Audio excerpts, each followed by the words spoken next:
Howdy, howdy, howdy, and welcome to WWW. What a week in wrestling. News, reviews, Fancy Wrestling League, and a collector's corner featuring a new item, the shelves that made me. So we'll kick off straight away with the news. Signings, first of all. Drew Gulak has been re-signed for WWE, even appearing on SmackDown this week, so straight back into action. I would imagine that this involves some kind of coaching as well. Just a great signing. I hope they use him, because Gulak is a fantastic, fantastic athlete and a really good wrestler, old school wrestler. AEW, along with Brian Cage that we spoke about last week, have signed FTR, Cash Wheeler and Dax Harwood. We spoke last week about them not using the Revolt name maybe. Looks like they've settled on FTR. Impact have signed Deonna Purrazzo. She probably would not have signed with AEW, as last time she was booked to appear for them, she decided to sign for WWE after agreeing the booking. So it wasn't looking likely that she would go to the AEW brand. Banning this week of the Buckle Bomb move. WWE has added it to their banned list. Couple of high profile injuries. One between Nia Jax and Kairi Sane, where Kairi Sane was cut open. Lots of people blaming Jax for that, along with many other things. And the other one being Sting against Seth Rollins. It was in Sting's last match of his career that he suffered an injury during the match, with the Buckle Bomb coming into play during that. Lots of controversy surrounding the Hardy Boys this week. AEW have taken a little bit of flack for Matt Hardy's drowning incident in Double or Nothing. Obviously, with the week, with the tragic incident with Shad Gaspard, lots of people not liking that angle. Jeff Hardy on SmackDown seemed inebriated. Lazy booking again on SmackDown, focusing on past demons of real life things. And I don't like it personally. I think it just shows that they're running out of ideas and imagination, which is not good for a fan.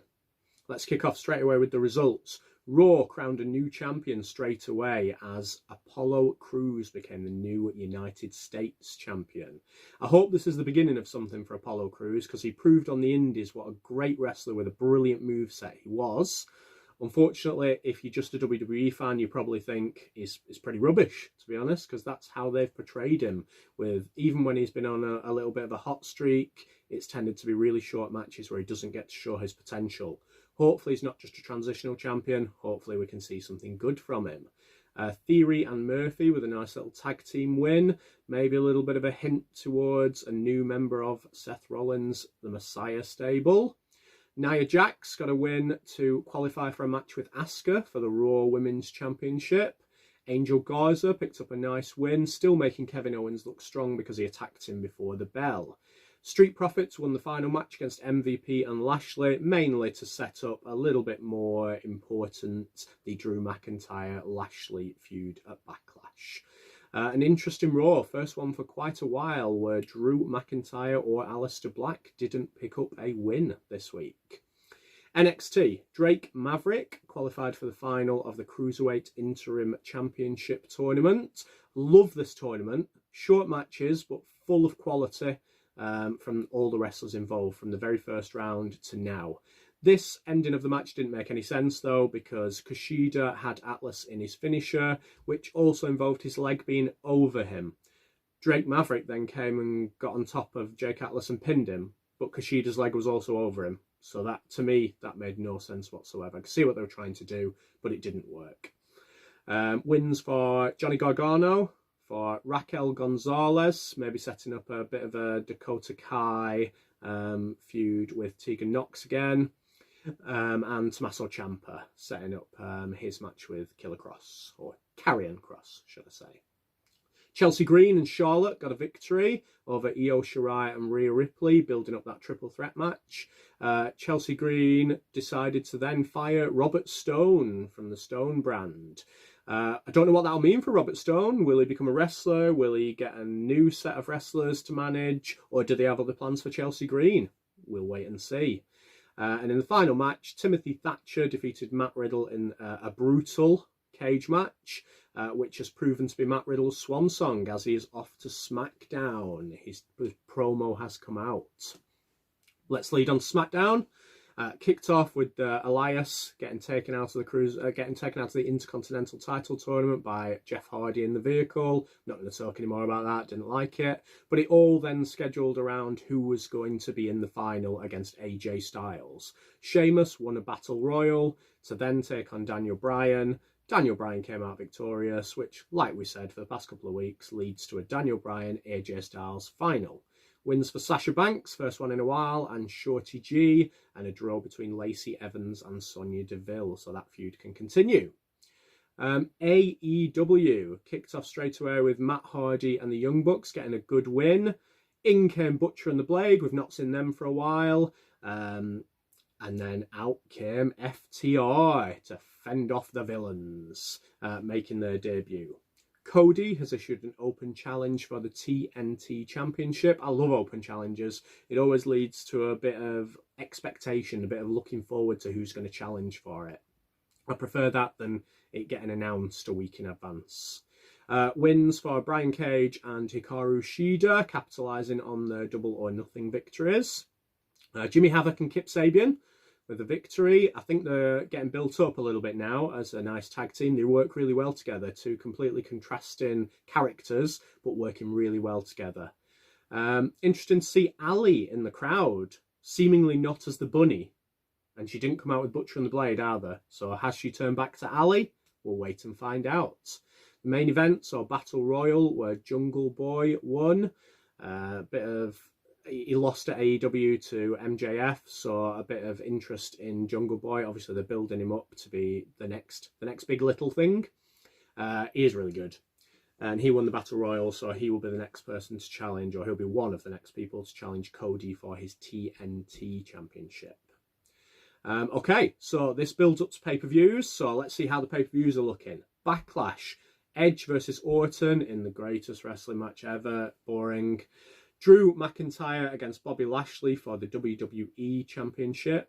Braun Strowman defending his Universal title in a handicap match against Miz and Morrison. And Asuka now defending her Raw Women's Championship against Nia Jax. NXT In Your House has got 5 matches announced now. Tommaso Ciampa versus Karrion Kross in what's probably going to be the show stealer match of the night, that one. Triple threat women's match, Charlotte, Rhea Ripley, Io Shirai. Got my fingers crossed for Io Shirai on that one. She needs something. I don't want to see her disappear. She's too good a talent. Finn Balor against Damian Priest. I can definitely see Imperium interfering in that. Bartel and Aichner especially. And if Walter and Alexander Wolf are allowed out of the country by then, maybe them too. Keith Lee will face Johnny Gargano for the North American Championship. Should be a quality match. And in another production match, Adam Cole will face Velveteen Dream. Who knows what that one's going to be. They're not necessarily my cup of tea, but you never know. WWE might surprise me. AEW Fyter Fest now has 2 matches. Brian Cage challenging for the AEW title against Jon Moxley, and the best friends Chuck and Trent will get their shot at Hangman Adam Page and Kenny Omega for the tag team championships. So on to Fantasy Wrestling League stats of the week. The wrestler of the week, based on points per million that they're worth in the Wrestling League, is Colt Cabana of AEW. He picked up a few points for being involved in the ladder match at Double or Nothing, and then he got a win on Dark as well. 8.64 points per million. Over a 4-week period, Hikaru Shida leads the WWE and AEW wrestlers with 14.25 points per million. And over the course of the year, Hikaru Shida and Cody lead the AEW side of things, and Aleister Black, even without a victory, still leads the WWE side of things. He's built up a lot of points over this 4 weeks. Okay, we're going to be going on to Collector's Corner with our brand new feature, The Shelves That Made Me, featuring on 2 of my shelves. Do you want me to feature a video of your shelves? If you do, send me a video no more than 3 minutes long. Maybe a bit of talk in the background just to keep us entertained a little bit, of your shelves and your collection, and maybe they will get featured on a future episode. Enjoy. Welcome to Collector's Corner this week. We've got a brand new feature of the shelves that made me. I've just changed my shelves around. These two that I'm going to show you today will focus on the 1985 to 1988 NWA WWF era. I will show you them closer up right at the end, but I'll just run through who we've got first of all. Top shelf features quite a lot of customs. British Bulldogs along with Matilda, Abdullah the Butcher, a pair of headless killer bees at the moment, just waiting for my heads back from casting.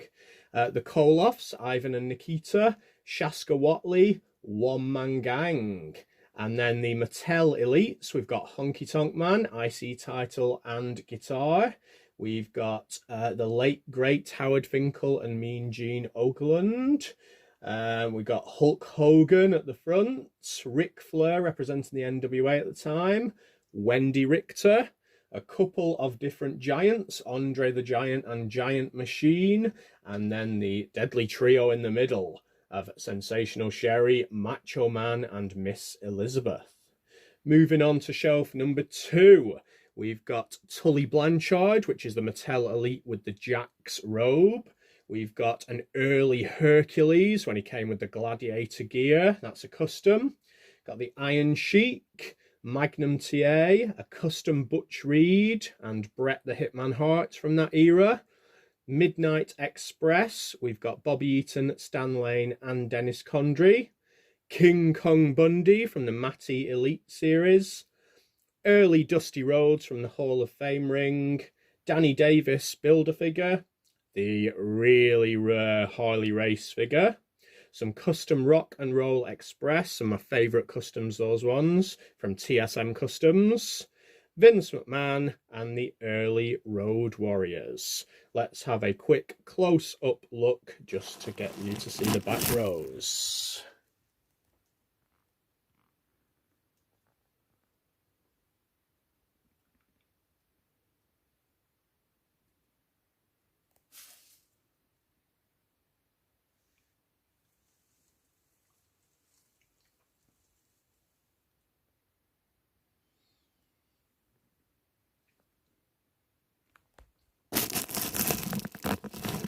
I hope you enjoyed that new feature, guys. Next week will feature 1988 to 1991.